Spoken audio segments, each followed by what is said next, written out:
Tupeni mgombea ambaye atakidhi matarajio ya Watanzania. But we have forgotten. Watanzania wanataka mabadiliko. We Africans have a short memory. Wasipoyaona, wasipoyapata ndani ya CCM, watayatafuta nje ya CCM. Part of the African problem is short memory, amnesia.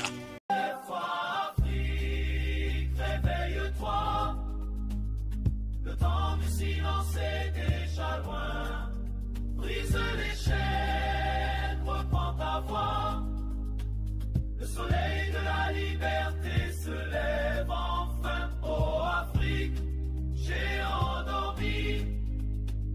Debout, c'est ton heure, c'est ta vie. Unité fils, pour la victoire et la dignité. Teueni mgombea ambaye atakidhi matarajio ya wananchi.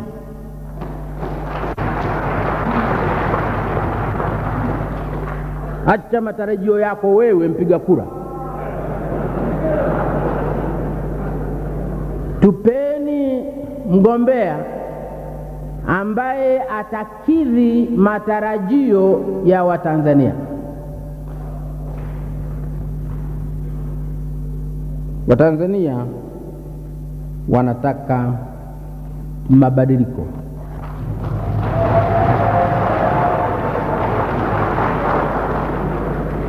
Wasipoyaona, wasipoyapata ndani ya CCM, watayatafuta nje ya CCM.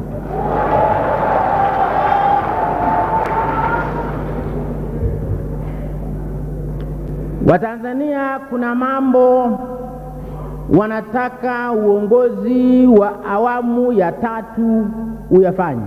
Mengi tu. Mimi nitataja machache. Mengi tu. Lakini nitataja machache yatawatosheni. La kwanza, nitataja 4.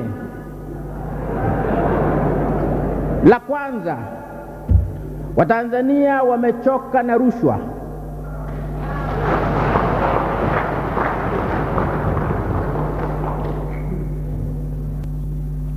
Sasa hivi hali ya rushwa ni mbaya zaidi nchini. Wasaidieni wananchi kudili nayo. Mgombea mtakaye mteua lazima tumtetee, wote tumtetee. Lakini inatakiwa ukiulizwa swali, huyu atatusaidia kupiga rushwa vita, jibu litoke ndani ya roho yako. Hapana hapa tu kwamba ndiyo anaweza. Nchi haijawa ya matajiri. Chama hiki hakijawa chama cha matajiri.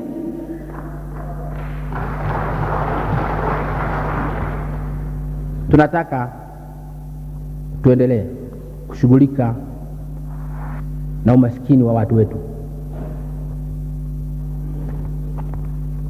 Tushughulike kwa dhati na matatizo ya wananchi, ya uchumi wao, hali yao ya uchumi, hali yao ya viwandani, hali yao ya mashambani, hali yao ya shuleni, hali yao ya hospitalini. Tunataka kuona hakika kwamba mtatuteulia mtu ambaye ukiulizwa swali, huyu anajua kwamba nchi hii ni nchi, bado ni nchi ya maskini,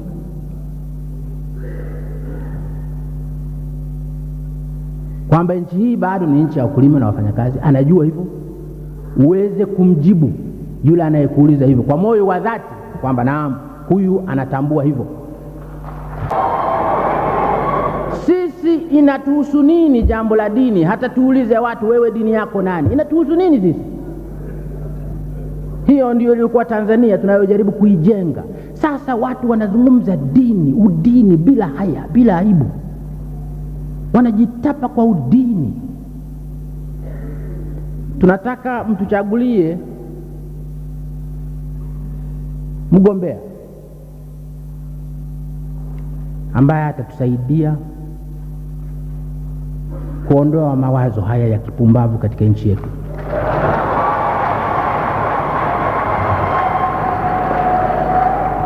Na ukiulizwa na wananchi wa Tanzania kwa dhati, mnadhani mgombea huyu analiona hilo kwa uchungu kama mnavyoona nyinyi, mseme ndio. Uweze kujibu kwa dhati kabisa kwamba ndio.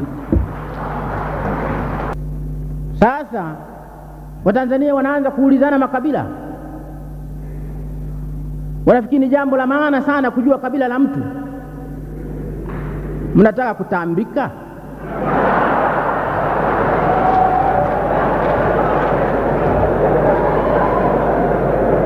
Maana faida ya makabila iliyobaki ni kutambika tu basi.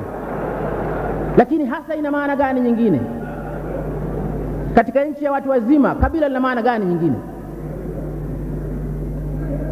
Tukifanya mitambiko pale Butiama pale tunafanya mimi niko karibu pale na chaka letu ambapo ndipo Mungu wa Watiama wale anakaa. Lakini kabila hasa Tanzania ya leo inazungumza kabila.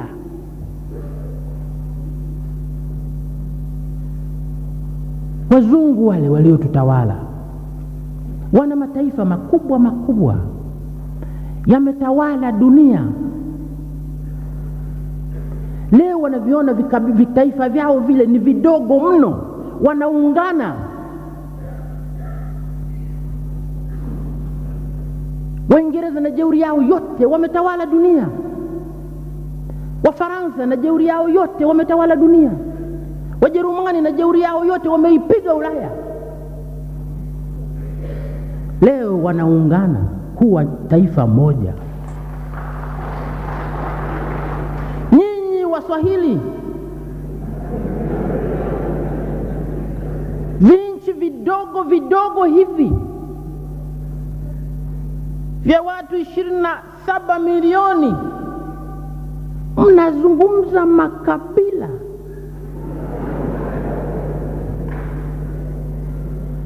Mnazungumza lugha ya makabila. Mtuingize katika karne ya 21, mnapanda basi la makabila.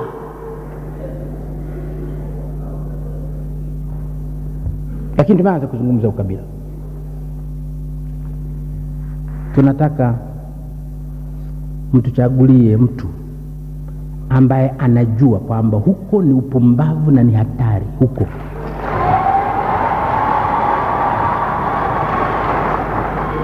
Hatuwezi lugha ya ukabila hatuwezi kuzungumza.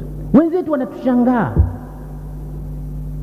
Wenzetu majirani, sisi ndio ulikuwa mfano wao. Mbona Tanzania hawazungumzi ukabila? Sisi tunazungumza ukabila. Mfano wao ulikuwa ni Tanzania.